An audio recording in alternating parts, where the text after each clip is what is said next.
आता वेग आलेला आहे। राज्य सरकारच्या खनिकर्म विभागाने कोकणातल्या सोन्याच्या शोधासाठी पुन्हा एकदा सर्वेक्षण करण्याचे आदेश दिलेत। कोल्हापूरच्या शिवाजी विद्यापीठानेही काही वर्षांपूर्वी तसा अहवाल दिलेला होता। न्यूज 18 लोकमतनेही कोकणातल्या सोन्याबाबतची बातमी दाखवली होती। कोकणात सोन्याच्या खाणींच्या शोधाला वेग। कोकणातल्या मातीची पुन्हा होणार तपासणी। रेडी, सातेली आणि कळणे भागात सोन्यासाठी सर्वेक्षण।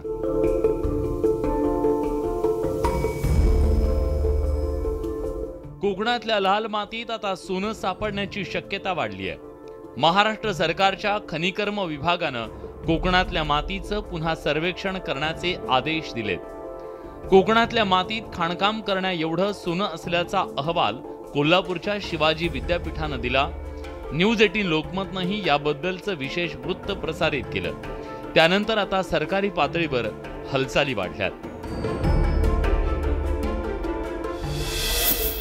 कोकणातल्या रेडी, सातेली, तिरोडा, कळणे, डिगवे या भागात सोनं असल्याची शक्यता आहे। भूविज्ञान आणि खनिजकर्म विभागाने कोकणातल्या मातीचे पुन्हा एकदा नमुने घेण्याचे आदेश देण्यात आलेले आहेत। या संदर्भात नागपूरच्या कार्यालयाशी आम्ही संपर्क साधण्याचा प्रयत्न केला, मात्र त्यांनी कॅमेऱ्यात बोलण्यास नकार दिला। मात्र या संदर्भातलं पत्र 21 तारखेलाच विभागाने काढलेलं आहे। त्यामुळे इथून पुढील काळात कोकणातल्या मातीत सोनं आहे की नाही याचा पुन्हा एकदा तपास केला जाणार आहे। कोकणात गेल्या कित्येक वर्षांपासून खाणकाम सुरू आहे। या खाणकामाआडून कोकणाच्या मातीतल्या सोन्यावर कोणीतरी डरला मारत असल्याचा संशय आहे।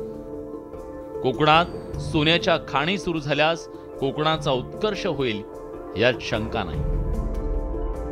ज्ञानेश्वर साळोखे, न्यूज 18 लोकमत, कोल्हापूर।